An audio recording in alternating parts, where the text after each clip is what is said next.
values. Among them are patriotism, religion, and hard work. The grand jury investigating former President Trump is back at work.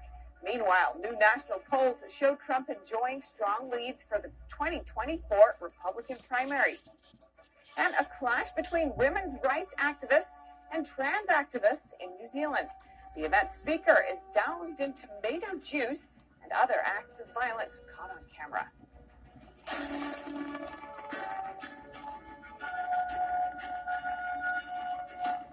We begin with a tragedy in Nashville.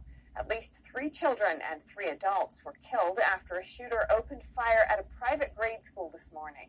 2 responding officers then shot and killed the shooter on the 2nd floor of the Covenant School. That's according to the Metro Nashville Police Department. President Biden commented on the shooting. It's just, it's sick. You know, we're still gathering the facts of what happened and why. And we do know that as of now, there are a number of people who did not make it, including children. It's heartbreaking, family's worst nightmare. And I want to commend the police who responded incredibly swiftly, within minutes, to end the danger. We're monitoring the situation really closely, Ben, as you know, and we have to do more to stop gun violence. Police identified the suspect as 28-year-old Audrey Hale, who identifies as transgender. They believe the shooter was a former student at the school, but haven't yet shared a possible motive. Students who were at the school reunited with their parents at a nearby church. And turning now to Capitol Hill, where lawmakers are taking a stand against China's state-sponsored live forced organ harvesting. That is, the Chinese Communist regime's systematic practice of forcibly taking organs from living prisoners of conscience to sell for transplant. The House voting to condemn this tonight. NTV's Melina Wisecup is on Capitol Hill with more details. Melina, what can you tell us? So the realization that the Chinese Communist Party has been involved in forcibly taking organs from prisoners of conscience first emerged more than a decade ago, and since then many local cities around the U.S. have passed resolutions to condemn this, and now what's happening here is Congress is taking federal action on this. Now specifically, the bill aims to hold Chinese Communist Party officials accountable and punish them if they are engaged in forced organ harvesting, and the bill will do that by providing the U.S. tools, for example, to sanction those CCP officials or block them from obtaining visas or passports. Another thing this bill aims to do is to better inform Americans of this issue, so they're not unknowingly going to China to get organs from people that they may not even know have been forcibly taken from prisoners of conscience. Now, earlier we did speak to the lead sponsor of this bill, Congressman Chris Smith, who has been working on this issue here in Congress for more than 25 years. He goes into more depth on the issue. We'll play that interview now for you. This cruelty that is unimaginable, to think of 28-year-olds being marched into these hospitals, arrested simply because they're Falun Gong or Uyghurs or some other disadvantaged group, to have their bodies invaded in a way that kills them and provides 2 to 3 organs per person for the Chinese Communist Party. This is a cruelty that is unimaginable. The victims, in terms of loss of life and loss of organs, are the Chinese people. They are, again, disproportionately young and very, very healthy. They prey upon the Falun Gong, for example, because they are so healthy. There are these 301, there's a 301 hospital, that's what it's called, in Beijing, and there are other hospitals like it, where forced organ harvesting is being done in order to the benefit of Chinese Communist Party officials. So if Xi Jinping himself needs a new heart or liver or lungs or anything else, he will go to that hospital and he will get the organs from someone that he despises, which are the Falun Gong and Uyghurs and others that they have on the hate list. I mean, that just bespeaks again, another level of cruelty that most Americans need to know about. Why do you think it has taken Congress so long to act on this? Great question. A lot of it has to do with disbelief. A lot of people do not think that this is really happening, just like they don't think the other human rights abuses are happening either. The State Department does a modest amount of reporting, but I don't see any linkage to actual policy. Where is the president, the secretary of state, right on down the line, but starting with the president and the vice president, raising this face to face with Xi Jinping and their interlocutors as they meet? Have you heard of it? I haven't.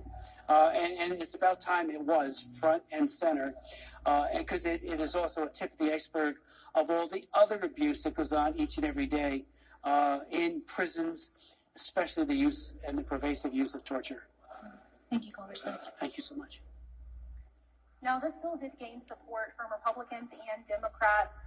China has been a main focus for the House during this Congress. A similar bill passed the House previously a couple of years ago, but it has since stalled in the Senate for years. Now, during this Congress, Senators Chris Coons, a Democrat, and Republican Senator Tom Cotton, did introduce a bill over on the Senate side. So now, essentially, it's in the Senate's court. It's up to Senate leaders to really make this a priority. Thanks, Melina. An important issue that we'll continue to keep an eye on. And next, are traditional American values in decline? A new poll finds that the nation's once defining values are decreasing in importance to Americans. The Wall Street Journal and the NORC Center for Public Affairs Research published a new poll on priorities that once defined the national character of the U.S. The survey found that Americans now consider such values to be less important than in the past. 38% of those surveyed say patriotism is very important to them, compared to 70% back in 1998 and 61% in 2019. 39% say religion is very important to them, compared to 62% in 1998 and 48% in 2019. A similar trend is seen in people's attitudes on having children and community involvement. 30% of those surveyed say having children is very important to them, compared to 59% in 1998 and 43% in 2019. 27% say community involvement is very important, compared to 47% in 1998 and 62% in 2019. Hard work and tolerance for others have also fallen in importance. On the other hand, the importance of money grew over the same period. 43% of those surveyed say money is very important to them, compared to 31% back in 1998 and 41% in 2019. Money is the only priority in the survey that grew in importance in the past quarter century. The decline in importance of traditional American values can be seen in all age groups, but it's particularly significant among young Americans. The survey involved around 1,000 U.S. adults from March 1st to the 13th. Bill McInturf, a pollster, said, "These differences are so dramatic, it paints a new and surprising portrayal of a changing America." Reporting by Allison Lee, NTV News. Non-citizens, including undocumented immigrants, can vote for school boards candidates in San Francisco. This comes from a law known as Proposition N, passed in 2016 by voters. Last year, a lawsuit challenged Prop N, and a judge ruled it was unconstitutional. But the city attorney appealed and overturned the ruling. This gave non-citizens the go-ahead to vote last November. NTD's David Jang brings us insights from an attorney who recently filed a new amicus brief challenging the city ordinance. If under the current U.S. law, all students, regardless of immigration status, have equal access to an education, why can't parents have a voice, regardless of their citizenship, to participate in local school board elections? Yeah, so I think you have to look at the definition of citizenship as specified in our Constitution. So the United States Constitution in the 14th Amendment defines citizenship as all persons born or naturalized in the United States and subject to the jurisdiction thereof. So historically, voting has been a right that is associated with citizens of the United States. And the idea that voting is something reserved to citizens is not a controversial concept. The other side claims they can point to historical instances where voting has been extended to non-citizens, but even Jerry Brown, the former governor of California, very recently said that jury service, like voting, is quintessentially a prerogative and responsibility of the citizenship.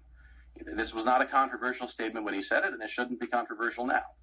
You filed an amicus brief on March 8th. What are some of the key takeaways? Yeah, I think a lot of what's been ignored in the discussion about voter rights and whether or not non-citizens should vote is the effect that necessarily has on people who are already voters. within San Francisco. Every new vote, and particularly if it's a new vote from